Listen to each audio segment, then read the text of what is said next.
October 29, 2025, Prime Minister of India announced a transformative initiative that marks a pivotal moment in India's maritime and logistic history.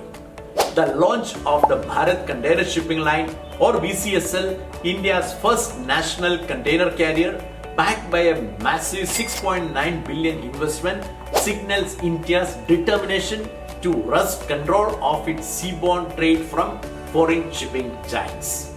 This announcement, made during India Maritime Week 2025 in Mumbai, is part of an even grander vision, a staggering $26 billion maritime investment encompassing 437 new vessels across multiple sectors. But what does this mean for India's exporters, logistic infrastructure and position in global trade?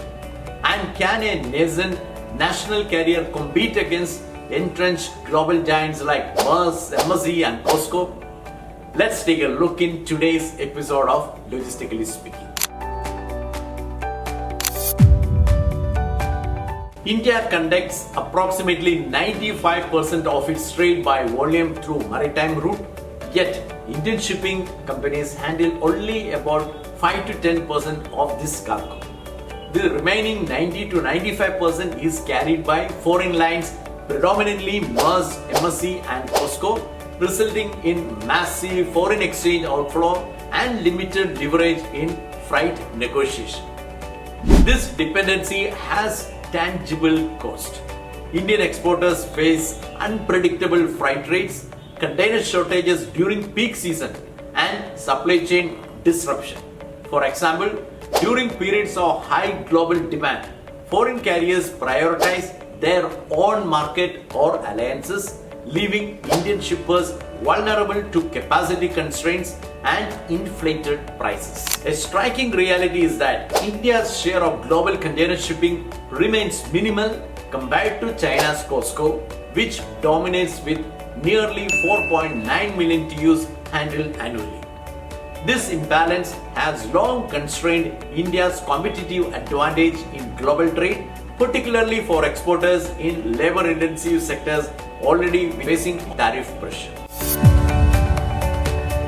The BCSL launches with a fleet of 51 box ships backed by a 6.9 billion investment, operated as a public-private partnership supported by India's Maritime Development Fund.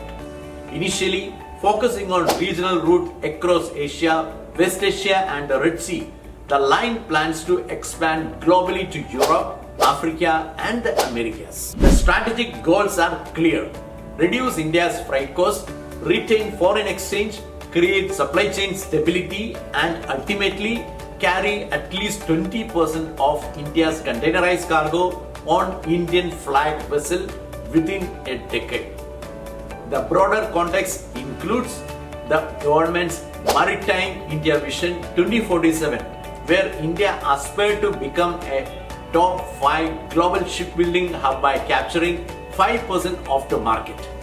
As part of this overarching strategy, the Indian government announced it will invest 70,000 crore, that is 8.4 billion, in shipbuilding infrastructure, policy reforms and maritime skill development. India's move echoes successful state-led shipping initiatives by China, South Korea and the UAE.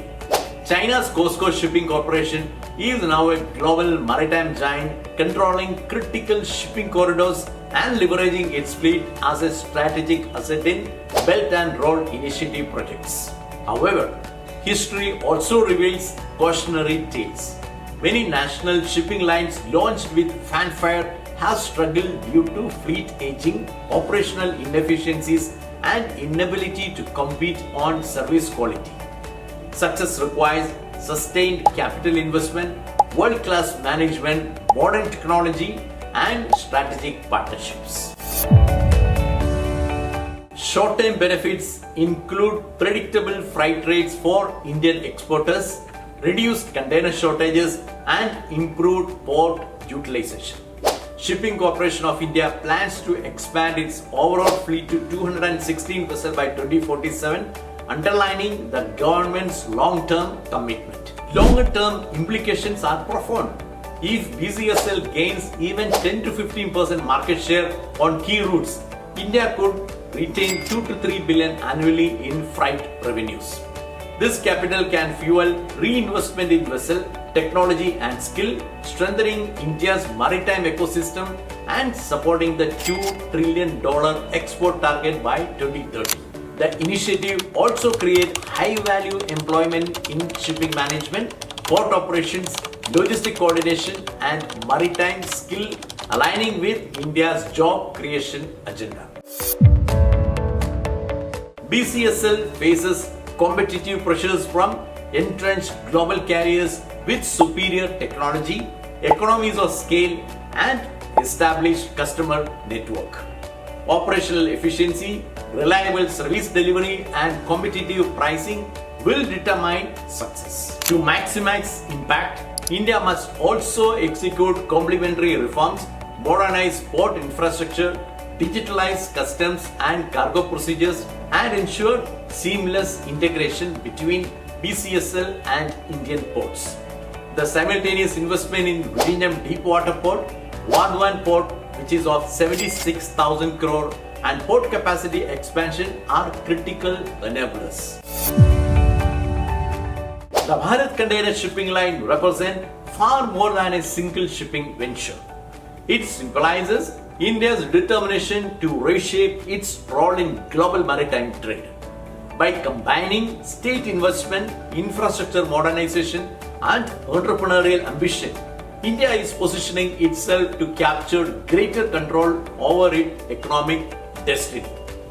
If BCSL executes efficiently, effectively and adapts to market dynamic, it could fundamentally alter maritime economies on key trade routes, reduce logistic costs for Indian business and strengthen India's standing as a preferred logistic partner globally. If this vision of India's maritime transformation resonated, please like, share and comment your views on whether a national shipping line can truly challenge global giants.